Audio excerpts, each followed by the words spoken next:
মালদার হরিশ্চন্দ্রপুর 2 নম্বর ব্লকের সাদলিচক গ্রাম পঞ্চায়েতের বাসুদেবপুর গ্রামে খোকামোড়ের জালাল খাড়ির ওপর অবস্থিত একটি পুরনো সেতুতে প্রতিদিন শত শত মানুষ জীবনে ঝুঁকি নিয়ে যাতায়াত করছেন। দীর্ঘ 15 বছর ধরে সেতুর দুপাশের রেলিং ভেঙে পড়ে রয়েছে। রাস্তার নিচের মাটি সরে গিয়ে খাড়িতে পড়েছে, ফলে রাস্তার একাংশ শূন্যে ঝুলেছে। যে কোনো সময় বড়সড় দুর্ঘটনার আশঙ্কা করছেন স্থানীয়রা। স্থানীয় সূত্রে জানা গিয়েছে, বারবার প্রশাসন ও জনপ্রতিনিধিদের জানানো সত্ত্বেও কোনো পদক্ষেপ নেওয়া হয়নি। ইতিমধ্যে ঘটেছে একাধিক ছোটখাটো দুর্ঘটনা। এলাকার মানুষ ক্ষুব্ধ। তাদের প্রশ্ন, মানুষের মৃত্যু হলে কি টনক নড়বে প্রশাসনের? স্থানীয়দের তরফে দ্রুত সংস্কারের দাবি জানানো হয়েছে। মালদা থেকে হরেন চৌধুরী রিপোর্ট, বাংলার কথা।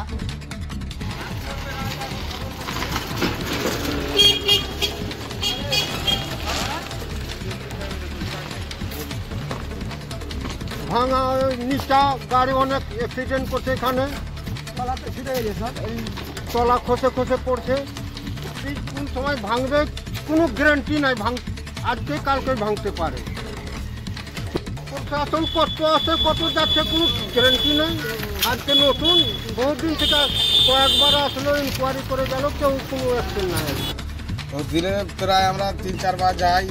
ব্রিজটা খুব বেহাল অবস্থা, সময়তে গাড়ি পড়ে যায় নিচে, ব্রিজ এভাবে যাওয়া যাচ্ছে না, খুব অসুবিধার মধ্যে আমরা থাকছি আর কি। ভয় লাগছে এই জায়গাতে যেতে আমরা, কিন্তু তবুও যেতে হচ্ছে। হ্যাঁ, এটা 2017 বন্যায় যে আমাদের কিছু ব্রিজটা বিনষ্ট হয়েছিল, বাস্তবে সেটাই এখন দেখা যাচ্ছে। সেই ব্রিজ খুব নর্মালভাবে এখন নর্মাল মানুষের আশঙ্কা রয়েছে যে এই ব্রিজ চলাচল করতে গেলে হয়তো কোনো সময় দুর্ঘটনা ঘটতে পারে। এটা আমিও জানি, বাস্তব সত্য। এটা আমি উপর মহলে উচ্চ আধিকারিকদের জানিয়েছি এবং আমাদের আরও নেতা মন্ত্রীদের জানিয়েছি যে শীঘ্রই ব্রিজটার মেরামত বা নতুন করে ব্রিজ করানোর জন্য আমাদের আস্থা দিয়েছে।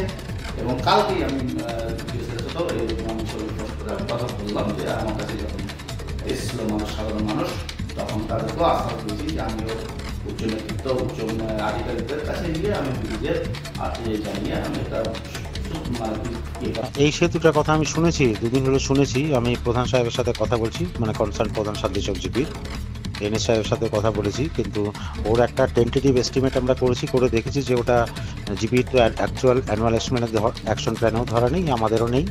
তো ওটা নিয়ে হায়ার অথরিটির সাথে আমাকেও কথা বলতে হবে এবং প্রধান সাহেবও হয়তো আমাদের মাননীয় মন্ত্রী সাহেবের সাথে কথা বলবে যে যদি কোনো বৃহত্তর সোর্স এনবিডিডি বা অন্য কিছু থেকে যদি সে কাজটা করা যায় এবং শীঘ্রই সেই সমস্যার সমাধান হবে।